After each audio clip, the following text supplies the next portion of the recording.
I'm reading now the personalities in the Philippines. It might be true, it might not be true. Isang taon na mula ng pangalanan ni Pangulong Duterte ang 159 na opisyal ng gobyerno, kabilang na ang ilang huwes, ilang opisyal ng AFP at PNP, mga alkalde at bise-alkalde na di umano'y sangkot sa kalakaran ng iligal na droga. Rinaldo Parahinog, alias Andong, the mayor of Osamin City. Nova Princess Parahinog Chavez. Baka sakali mademanda itong mga taong ito, administrative or criminal, then this should have due process. Mula noong 2016, 3 alkalde na sangkot umano sa droga ang napatay.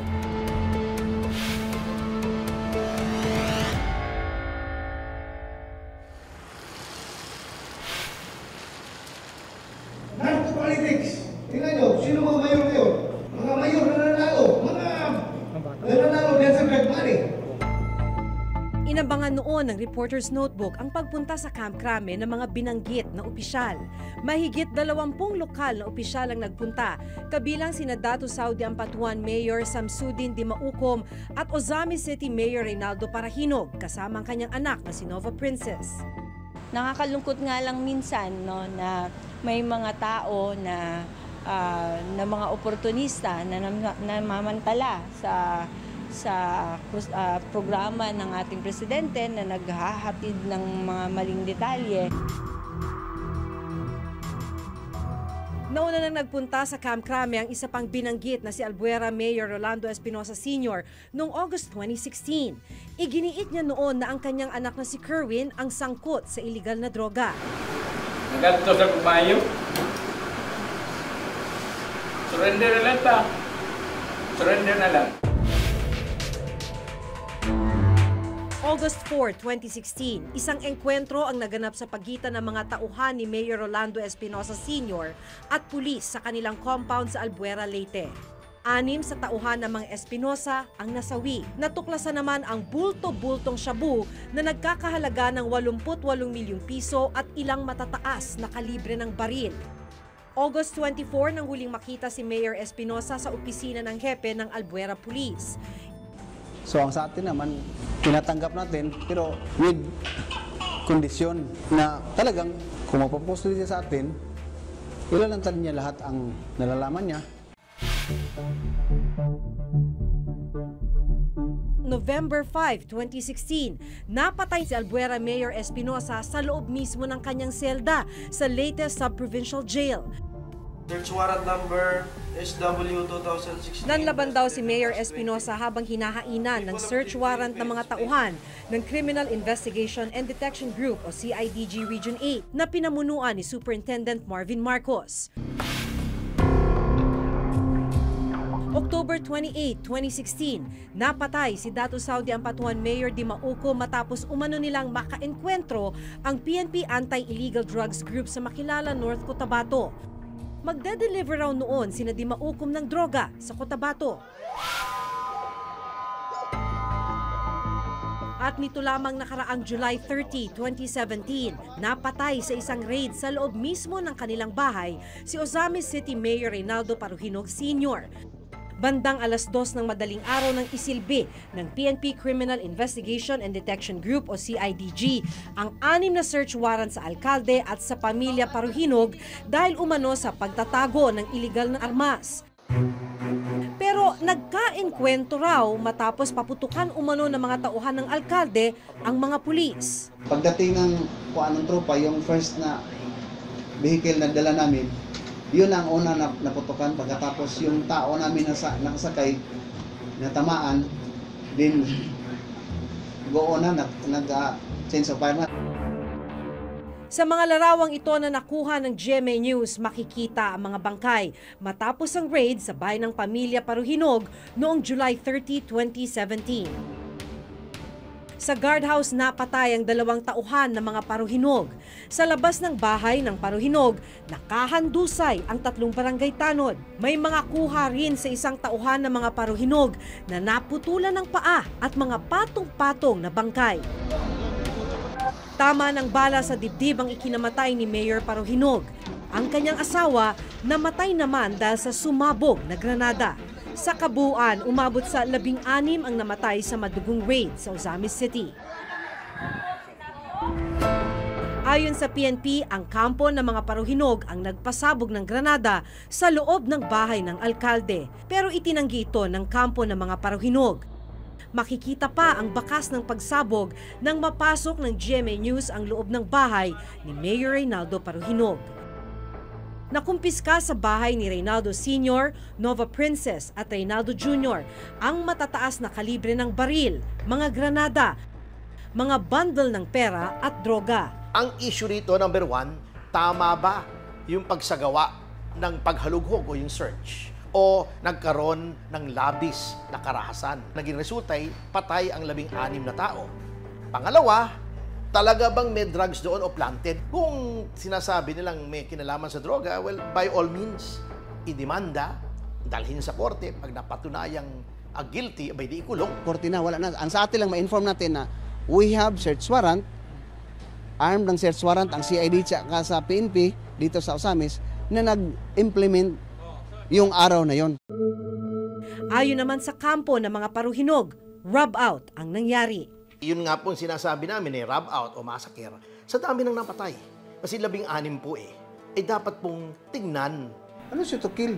Ganon talaga yung mga style, mga version ng... Hindi na natin pakinggan yung... Isirain nila doon sa korte kung ang credibility natin. Pamatay sila.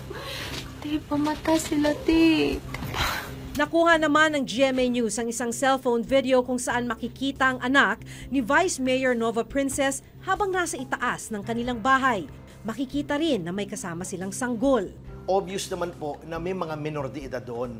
Kung talagang sinorveillance po ng pulis yung mga bahay na kanilang ni-raid, malalaman po nila na yung mga anak po ni Vice Mayor Paruhinog ay minor.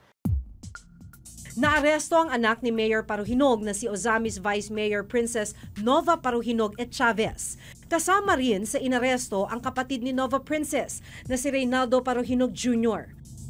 Noong August 3, sinampahan ng Department of Justice o DOJ ang magkapatid ng kasong paglabag sa Comprehensive Dangerous Drugs Act at Comprehensive Firearms and Ammunition Regulation Act. Kasalukuyan silang nakadetain sa Camp Crame. Iniimbestigahan ngayon ng Commission on Human Rights o CHR kung may nalabag na protocol sa pagsuserve ng search warrant sa mga paruhinog. Malaking bagay sana yung mga CCTV kasi kung sinasabi nga nila na wala naman talagang irregularidad na nangyari, ito pa sana ay naging depensa nila at nagamit nila para mapatunayan na walang irregularidad. Samantala, ang Pangulong Duterte iginiit na lehitimo ang ginawang operasyon ng mga pulis. Because a warrant of arrest can really be served any time of the day or night, and I will stand by the police there. Wala naman nagtatransaksyon, nag-unload ng sabaw ng araw in public view. That's crazy. 20 taon nang nanunungkulan ang pamilya Paruhinog sa Ozamis City. Taong 1997 nang unang tumakbong councilor si Reynaldo Aldong Paruhinog. Hanggang noong 2001, tumakbo at nanalo siyang alkalde ng Ozamis City. Nasa ikalimang termino na siya bago napatay. Kasalukuyang board member ang kanyang kapatid na si Octavio Ongkoy Paruhinog Jr. Councilor naman ang isa pa nilang kapatid na si Ricardo Ardot Paruhinog. Naging board member din ang isa pa nilang kapatid na si Renato Nato Paruhinog.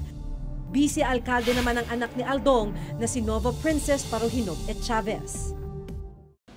Nova Princess Paruhinog Chavez used to be the wife of, I think, Colanco. Nasentensyahan ng habang buhay na pagkakakulong dahil sa kasong robbery. Sa loob mismo ng Bilibid ay naging boss din si Colanco ng isang drug operation mula mismo sa maximum security compound. Unang nakilala ang pangalang Paruhinog ng pamunuan nito ni Octavio Paruhinog Sr., ama ng napatay na alkalde, ang Kuratong Balileng. Mula sa pagiging isang vigilante group, nasangkot ito sa bank robbery at kidnapping.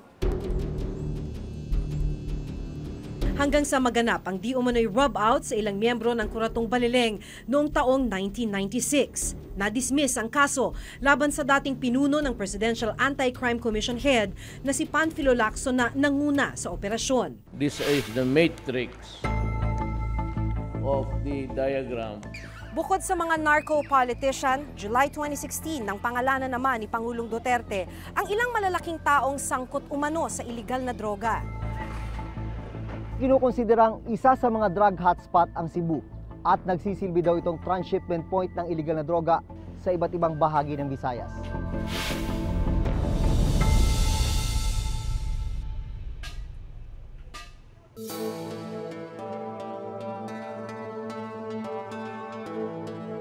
This is the matrix of the diagram.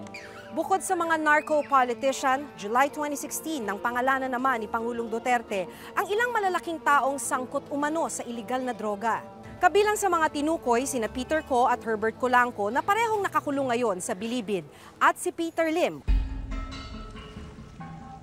Nandito tayo sa Cebu City kung saan nito lang nakarang linggo ay hinainan ng Criminal Investigation and Detection Group o CIDG Central Visayas ang isa pang personalidad na nauna ng pinangalanan ni Pangulong Duterte na bahagi ng drug matrix sa bansa, ang negosyanteng si Peter Lim alias Jaguar. Matatandaang noong July 2016, nakipagpulong pa si Peter Lim kay Pangulong Rodrigo Duterte at ito lamang Huwebes, humarap siya sa media dito sa Cebu City. I'm scared about my life because of the false accusation. People might think it is true and it's not true. I've never been in that business and I will never be in that business. Nito lamang nakarang Huwebes, humarap sa media si Peter Lim. Sa isang panayam, muli niyang iginiit na walang katotohanan ang mga ipinaparatang sa kanya. Thank you for the opportunity. At least ito, pinakita mo to show na nandito kayo. Yes. You've never been into hiding. No, I don't hide. Why should I hide? Oo nga. Diba? I'm happy you are given this opportunity to answer and to rebut whatever they're saying because it's all a lie. Sinampahan na sa Department of Justice ng reklamong paglabag sa Comprehensive Dangerous Drugs Act si Lim. Pinapaharap siya sa DOJ sa August 14. Ayon sa CIDG, isang aide ng mga Espinosa ng Albuera ang nagsabing kabilang sa pinagkukunan nila ng droga si Lim. Nag-meeting pa raw sila sa Thailand noong 2015 para sa bentahan ng droga. So, you never left the country? No. In May? On that one? They say, guys, we met in Thailand like this. Oo. No, I'm sure I was not there. Ang Hilton Motors Corporation ay isa lamang sa maraming negosyo ni Peter Lim dito sa Cebu. Sa compound na yan, nagsimula ang negosyo ng kanyang pamilya 45 taon na nakakaraan. Sa isinagawang full background investigation ng CIDG Region 7, nasa 2 dangkal ng business records ni Peter Lim ang nakuha nila mula sa Securities and Exchange Commission. Kung matatandaan, July 2016, nang makipagkita si Lim kay Pangulong Rodrigo Duterte para umano linisin ang kanyang pangalan. Hindi pa masagot ni Lim ng diretsyo kung sisipot ba siya sa August 14 sa DOJ. If Mr. Peter Lim is fearing for his life for this particular appearance of him before the DOJ, PRO 7 is offering security for his safety. Para ba sa PRO 7, mas mahalaga ba na siya'y buhay? For PRO 7, we value that he is still alive. It is better for him to divulge everything what he knows. Taong 2012, nang magkaroon ng congressional inquiry tungkol sa pagkakasangkot ni Peter Lim sa drug trafficking sa Cebu, tumistigo noon laban kay Lim ang dalawa niyang dating empleyado na sina Bernal Liu at Ananias D. Walang naisampang kaso laban kay Lim dahil sa kakulangan umano ng ebidensya, pero parehong pinatay ang dalawang testigo na sina D at Liu. Sabi ko nga, sa Iloilo is the bedrock. Doon pinapadaan ang Cebu sa Visayas. It contaminated all. I see Cebu as also a hotspot sa droga. Kasali ang pulis. Sir, ang presidente po yung nagsalita. Kino-consider niya itong area niyo as hotspot sa droga? I consider that as a challenge in my leadership that we will turn around that perception that Cebu is considered drug hotspot. Kaya naman, mas pinaigting raw ang laban kontra droga sa syudad.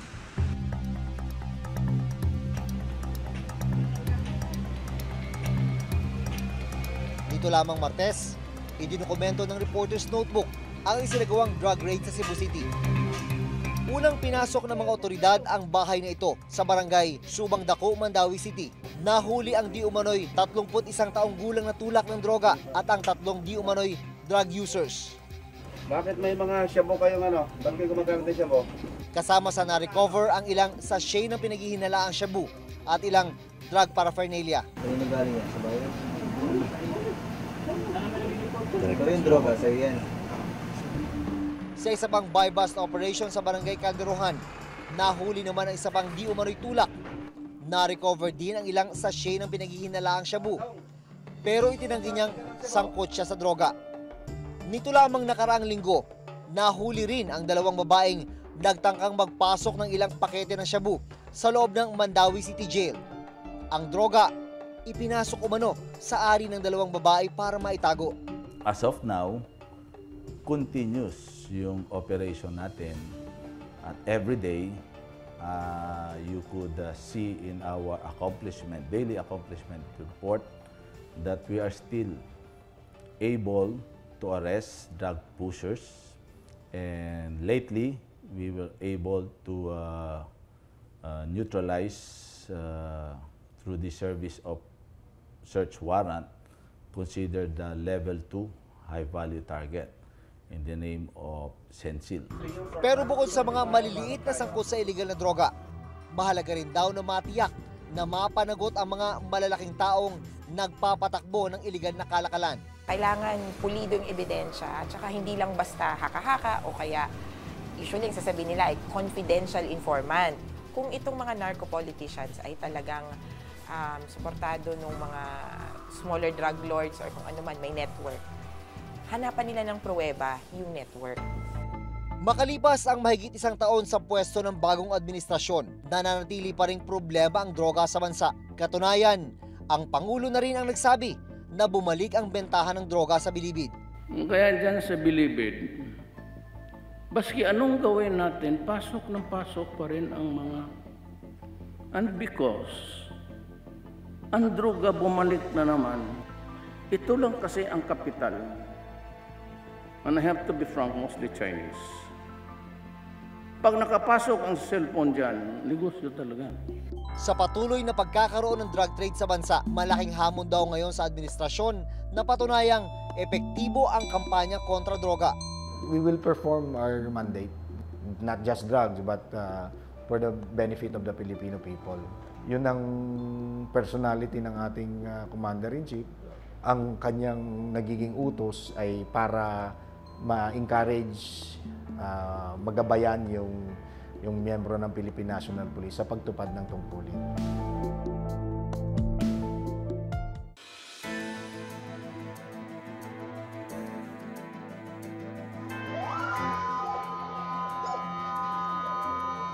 Sa laban kontra droga ng pamahalaan, mahalagang magkaroon ng masusing imbestigasyon sa mga taong isinasangkot sa kalakaran. Nang sa gayon, kapag may mga matibay na ebidensya, matukoy rin ang ugat ng problema. Hanggang sa susunod na Huwebes, ako si Maki Pulido. Ako si Jun Veneracion at ito ang nakatala sa aming Reporter's Notebook.